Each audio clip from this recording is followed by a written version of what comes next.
Mira and Yasmina, life is slowly getting better. The two sisters fled Hama in Syria 2 years ago with their family.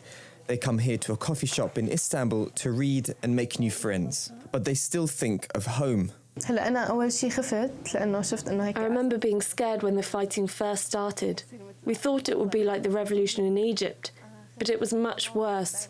No one in my family thought it would turn out like this.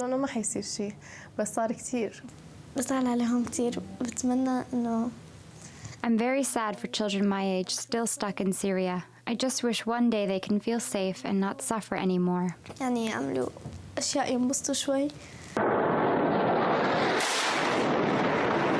And children are in the firing line. In towns and cities across Syria, barrel bombs are part of daily life. The complex nature of this war means families are at risk, not only from fighting between regime forces and rebel groups, but also from airstrikes from the US-led coalition and Daesh. This video, which has been viewed thousands of times on YouTube, shows a normal school classroom believed to be in Idlib. As the teacher addresses the students, a barrel bomb lands just meters away.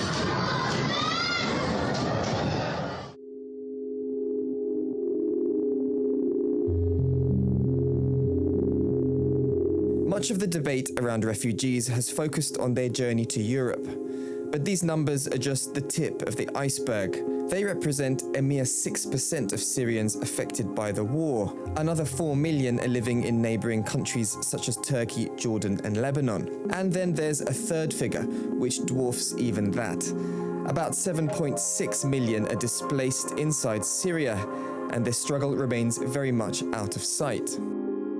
The family of Aylan Kurdi, the Syrian boy who was found dead washed up on a beach in Turkey, spent years trapped inside Syria, unable to get out. They moved from Damascus to Aleppo and then later on to Kobane.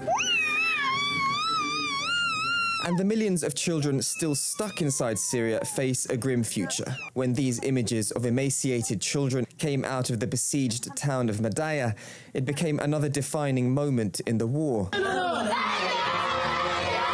Children in Syria are also at risk from Daesh. In its stronghold Raqqa, many are being indoctrinated from a young age. For these two sisters, now safe in Istanbul, they have a new life. But they haven't forgotten the life they once had. Mira likes to sing about her country and the hope of one day going back home. Ashraf Helmi, The Newsmakers.